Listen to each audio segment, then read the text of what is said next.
Queria agradecer o convite. Em nome do Diese, o Simpaf é um parceiro do Diese há muitos anos e por isso que a gente tem tido capacidade, né, de tentar auxiliar vocês nas negociações e hoje eu trouxe aqui algumas informações justamente sobre isso, assim, né, para enriquecer a discussão que vocês estão fazendo do acordo coletivo, né, tanto na Embrapa quanto na Codevasf, agora em 2023, e também para a gente discutir o que precisa de ser feito para melhorar os acordos nos próximos anos. Bom, esse ano, né, 2023, a gente tem tido uma situação digamos assim, interessante no mercado de trabalho em geral, né? Então, eu trouxe alguns dados aqui para mostrar como estão as negociações coletivas, né? E aí depois mostrar um pouco da questão das estatais e aí entrar no estudo que nós preparamos, né, para vocês sobre o caso da Embrapa e da Codevasf especificamente. Bom, o que acontece com relação ao que estava acontecendo quando eu vim no congresso de vocês o ano passado, que acho que foi exatamente nesse dia 4 de junho mesmo. No ano passado, no primeiro trimestre, no primeiro quadrimestre, a inflação estava acelerando. Então, a gente eu lembro que eu me apresentei aqui no Congresso, a gente tinha uma expectativa de inflação alta, e alta que eu digo assim, mais de 10%, que se concretizou, né, em maio de 2022. A gente teve uma inflação das maiores que a gente tinha em muitos anos, né, superior a 12%, e todo mundo que teve database em maio de 2022 teve muita dificuldade na negociação por causa disso. Então, a gente observou isso tanto no setor privado quanto no setor público, na questão das estatais, né? E também na questão de muitas categorias que têm negociação, digamos assim, organizada, né? Que a gente considera que é nessa época, por exemplo, no setor rodoviário. Então, foi um mês bem complicado, né? É o mês da database de vocês, né? Tanto na Codevasf quanto no Simpaf, e de milhares de trabalhadores brasileiros. É um dos meses que tem mais negociação, né?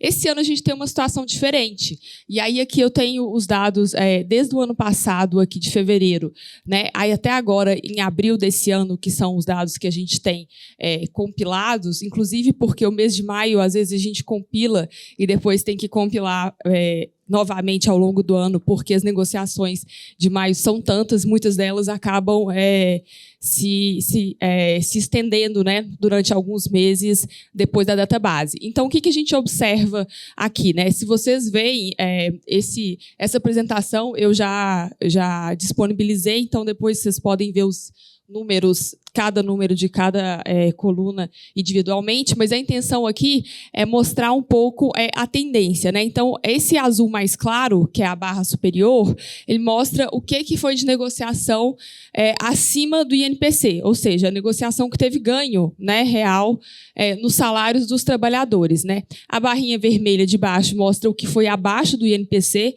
então as negociações que a gente teve, né, mais dificuldade de conseguir reajuste com ganho real, né? Algumas essas negociações são as negociações que não conseguiram nem repor a inflação da database, e o azul escuro é quem ficou mais ou menos igual.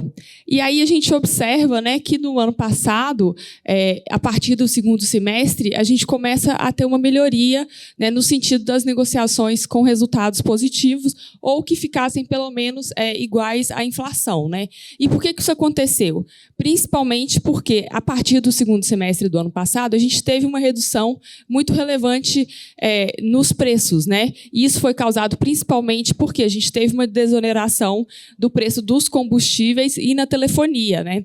Não sei se vocês lembram que teve o preço da gasolina em alguns lugares, né? Lá para volta de maio e junho mesmo, estava quase chegando a R$8, e a partir de julho o preço começa a cair porque o governo federal passou uma PEC, né, que obrigava os estados a diminuir as alíquotas do ICMS dos combustíveis, porque a maior parte dos estados tinham alíquotas de ICMS para quase todos os produtos, e para os combustíveis a alíquota era diferenciada e era responsável pela maior parte da arrecadação dos estados. Então, quando isso muda, né, a gente vê uma queda muito brusca nos índices de inflação. E, com isso, as negociações coletivas acabam tendo resultados mais positivos para as categorias. E isso, quando a gente analisa mais assim, o setor privado, a gente consegue ver que isso não se deve a uma bondade, né, obviamente, do patrão, mas muito mais a uma situação em que as previsões orçamentárias foram feitas no primeiro semestre com uma inflação mais alta, e aí a inflação caiu, e acaba que os patrões ficam com um espaço maior para negociar, né, um ganho salarial para o trabalhador, sem comprometer o orçamento, né. No caso das estatais, como é o caso de vocês, a situação é um pouco mais complexa, né, porque o orçamento das empresas estatais não depende necessariamente, né, das pessoas que estão no comando das empresas, né, depende muito mais da peça orçamentária que está no Congresso Nacional, né. Mas aí agora em 2023, né, que são as 4 últimas barrinhas, a gente observa como que a maior parte das negociações conseguiu ganho real, né, porque nós estamos com taxa de inflação inferior a 6%, né, a gente está chegando a mais ou menos 4% agora. Provavelmente para a database de maio vai chegar em 3,85, por aí, né? A gente teve uma pequena reoneração dos combustíveis, né, agora no final do primeiro trimestre, e a intenção é que isso volte totalmente nos próximos meses, porém os preços dos combustíveis estão caindo no mercado internacional, né? E ao mesmo tempo a Petrobras fez uma mudança, né, na política de preços que a gente ainda não viu exatamente em vigor como que ela vai acontecer, então a gente tem uma expectativa positiva nesse sentido. E, por outro lado, né, os principais itens, tipo alimentação, né, transporte e energia elétrica, a gente não tem tido aumentos de preços relevantes nos últimos meses. Então, o que a gente observa é que, para 2023, a previsão é que a gente tenha resultados bem interessantes para os trabalhadores, né, ao longo dos próximos meses também. Bom, aí aqui só mostrando, né, se a gente considerar o total do ano, quase 70% tiveram um reajuste acima do INPC, né? E aí também depois no outro gráfico a gente mostra qual que foi o ganho ou perda real média, né? Então a gente vê que nos últimos meses a gente está chegando a quase 1% de ganho real nas negociações. Bom, vou só passar aqui um pouco mais para a gente chegar na parte mais relevante para vocês, que é da negociação, né, das estatais, no caso da Embrapa e da Codevasf, né? Mas aqui a gente estava só mostrando a questão dos períodos, dos setores econômicos e o tipo de reajuste que está acontecendo. Quando a gente está com uma inflação mais baixa, a gente começa a gente passa a ter poucos reajustes parcelados, né, que é o que acontece numa situação de inflação mais alta. E também a gente deixa de ter reajustes escalonados, que são aqueles reajustes diferenciados de acordo com a faixa salarial. Mas aí, pensando no ponto de vista das empresas estatais, né, uma das coisas complexas dessa questão de mudança de governo, para nós que trabalhamos com esses dados, é justamente porque os relatórios de acompanhamento das estatais, que são trimestrais, o último relatório que foi divulgado com dados até setembro do ano passado, de 2022. Então, por exemplo, não pega a negociação da Embrapa, né, que foi fechada só nesse ano. Então, assim, no próximo relatório, que eles vão colocar os dados de 2022, que a gente vai ver os resultados da Embrapa, né? Mas aí o que aconteceu? Aqui a gente tem a lista, né, das empresas estatais dependentes, que não mudou do ano passado para esse ano, né? A Embrapa está aqui nessa lista, né? A Codevasf também. E aí a gente tem a execução orçamentária também dessas empresas, né? Tem aqui quanto que foi executado no final do ano passado e a previsão para esse início de 2023. Mas como teve essa questão da mudança de governo, 2023 é um dos anos mais complexos para a gente analisar orçamento, justamente porque a proposta orçamentária que o governo passado tinha feito, ela foi, digamos assim, né, remendada no Congresso depois das eleições, né? E a execução dela está bem complexa. Acho que vocês estão acompanhando um pouco na mídia nas últimas semanas, né, que o governo está tendo algumas dificuldades até assim na reorganização ministerial e tudo mais. Então, várias medidas provisórias e projetos de leis que são relevantes para a execução orçamentária desse ano ainda não foram votados, então a gente tem um pouco de dúvida de como que isso vai acontecer. Ao mesmo tempo, né, já foi votada a proposta de novo arcabouço fiscal, então já tem uma substituição para o teto de gastos, né, com uma previsão de gastos um pouco maior para os próximos anos. Aí aqui a gente tem esse gráficozinho. O ano passado eu apresentei um dele. Esse aqui é a versão mais recente, tá, gente? Porque ele é um gráfico retirado de um estudo do governo, então ele é sempre feito na mesma configuração. Mas aí a gente observa o seguinte, né? Essa linha vermelha que está mudando, né, é o IPCA, né, da database, e os pontinhos são as empresas, e aí a gente observa os pontinhos que ficaram abaixo, né, são aquelas empresas que ficaram abaixo como é que chama? Do índice de inflação da database, né? E os pontinhos que ficaram acima são os que tiveram um reajuste superior ao reajuste necessário para aquela database, né? Então, o que a gente observa, né, principalmente para 2022, é que quem teve negociação, muitas categorias conseguiram o índice, né, que era o índice daquela database especificamente, mas que a gente não teve nenhuma categoria com resultados acima da database, né? Então, todo mundo que conseguiu alguma coisa conseguiu exatamente o reajuste igual à database. Então, não teve ganho real para nenhuma categoria de servidor público e, ao mesmo tempo, tivemos resultados negativos para vários servidores de empresas estatais. Desculpa, gente, eu falei servidores públicos, mas, na verdade, eu estou querendo dizer sempre das pessoas que trabalham nas estatais. Tá? Os servidores públicos ficaram nesse período sem reajuste também. Né? Eles tiveram um reajuste agora em 2023. Mas aí o que a gente tem é justamente isso, assim.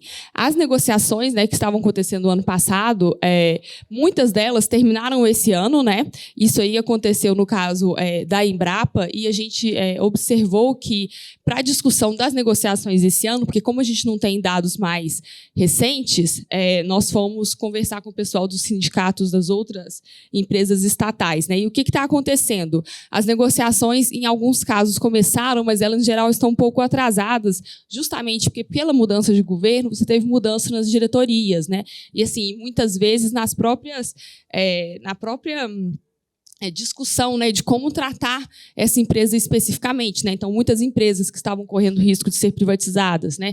Agora, esse ano, a coisa mais importante que elas tentaram nesse início de novo governo foi justamente sair da lista das empresas a serem privatizadas, e por isso a negociação salarial ainda não está acontecendo no ritmo necessário. Porém, como a taxa de inflação, né, como eu disse, está bem mais baixa, as expectativas são positivas nesse sentido. Além do fato de que, né, o governo deu um reajuste para os servidores públicos, né, estatutários da administração direta, né, um reajuste de 9%, que entrou em vigor na folha de maio, né, então está sendo pago agora em junho.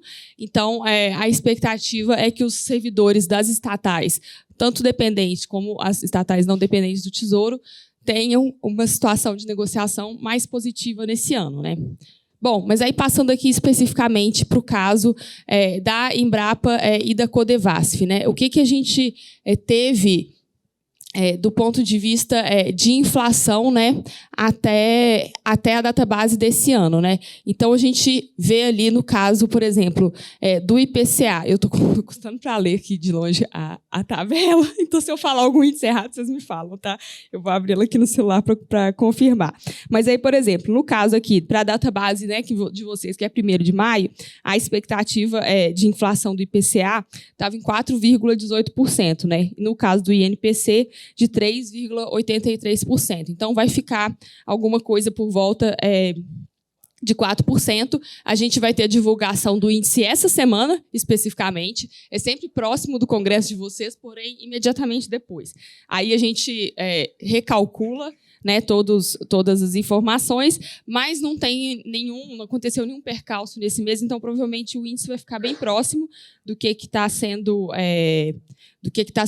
esperado, né? Aí a gente observa, né, que alguns índices também que são importantes para a gente pensar essa discussão salarial. No caso, a gente sempre observa o que está acontecendo do ponto de vista dos dados da inflação, né, fora do domicílio, de inflação da alimentação fora do domicílio, porque a gente discute, né, o VR e o VA, né, e também do ponto de vista dos custos de creche, né, de creche e pré-escola. E aí a gente observou que em todos esses índices a gente tem índices um pouco maiores do que os índices de inflação geral, né? Então é importante levar isso para a discussão na hora da negociação coletiva, né? Na hora que a gente vai discutir o auxílio creche e o auxílio alimentação, sempre pensar nessa possibilidade de trazer para a mesa um índice maior que pode ter um benefício melhor para os trabalhadores, né?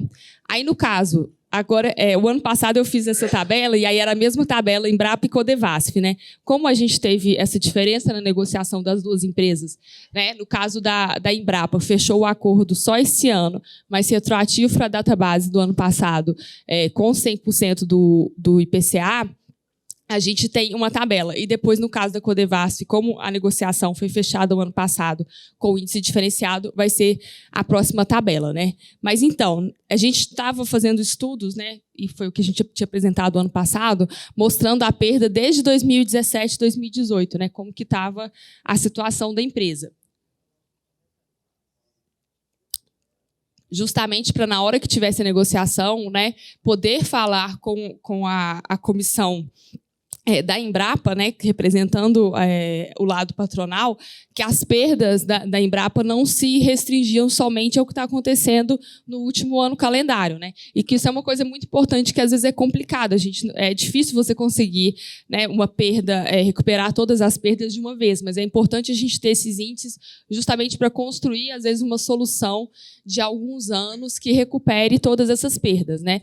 Então, se a gente considerar ali o que tinha acontecido lá desde 2017, depois no acordo, né, de 2020 até 2022, e o que aconteceu no acordo de 2023, de 2022, 2023, né, que a gente tinha tido uma inflação de 12,13% no IPCA e conseguiu-se o reajuste equivalente a essa inflação. Na hora que a gente desconta esse reajuste do ano passado, do reajuste necessário desde 2018, a gente chegou a um reajuste necessário agora em 2023, considerando que a taxa de inflação do IPCA seja 4,18%, uma necessidade de reajuste de 16,63% no caso da Embrapa. Então, esse é um índice grande, né, bem maior do que a inflação, mas, como eu falei, a gente tem esse histórico, né, dos anos anteriores em que os trabalhadores da Embrapa não tiveram reajuste. É por isso que é importante a gente ter essas considerações em mãos. E aí é por isso que nessa tabela também a gente colocou de cada ano, né, desde 2018, o reajuste, porque, assim, vamos supor, né, que chega na hora da negociação, a Embrapa fala assim, não, a gente não pode dar esse reajuste todo de uma vez, mas então nós vamos dar parcelados, como vocês sugerem. E aí, aqui a gente tendo os índices, vocês podem, né, a comissão de negociação, e nós do GES vamos estar juntos na mesa para auxiliar nisso, mas pode tentar fazer algum desenho que contemple essas perdas dos anos anteriores. Aí, passando aqui, no caso da Codevasf, aqui, acho que está dando... não, está certo, a tabela está um pouco maior, mas os dados estão todos aí mesmo. O que acontece, né? A gente tem os dados, novamente, desde lá do acordo de 2018, né? E aí, o que a gente observou no caso da Codevasf, né, é que no reajuste do ano passado, né, foi um reajuste de 60% do IPCA, que correspondeu, naquele momento, a 7,28%. Ou seja, teve um reajuste, mas um reajuste inferior ao necessário. Então, os trabalhadores da Codevasf, na hora que eu mostrei aquela tabela lá, dos reajustes mês a mês, no mês de maio do ano passado, eles estavam na barrinha vermelha da categoria que não conseguiu reajuste suficiente para contemplar a inflação do período, né? Então, o que acontece? Considerando novamente, né, a probabilidade de inflação de 4,18% agora em 2023, aí esses trabalhadores têm uma necessidade de reajuste de quase 22%, 21,91%. Então, Então, para esses trabalhadores da Codevasf, é uma situação bem complexa, né? E, nesse caso, mais complexa do que no caso da Embrapa. Então, a negociação vai ser mais complicada, porque tem uma perda acumulada nos últimos anos maior que está aí para ser discutida durante a negociação, né? Aqui tem só uma tabela com os benefícios das duas empresas também, né? O que ficou acordado nos reajustes, que também é importante para discutir durante a negociação, mas eu vou encerrar já porque meu tempo já passou e aí a gente conversa a partir dos dados aqui. Mas todos os dados, essas informações estão no estudo que a gente entregou para o Simpaf e também na apresentação que eu estou fazendo hoje, que já está disponibilizada para vocês. É isso, gente. Muito obrigada.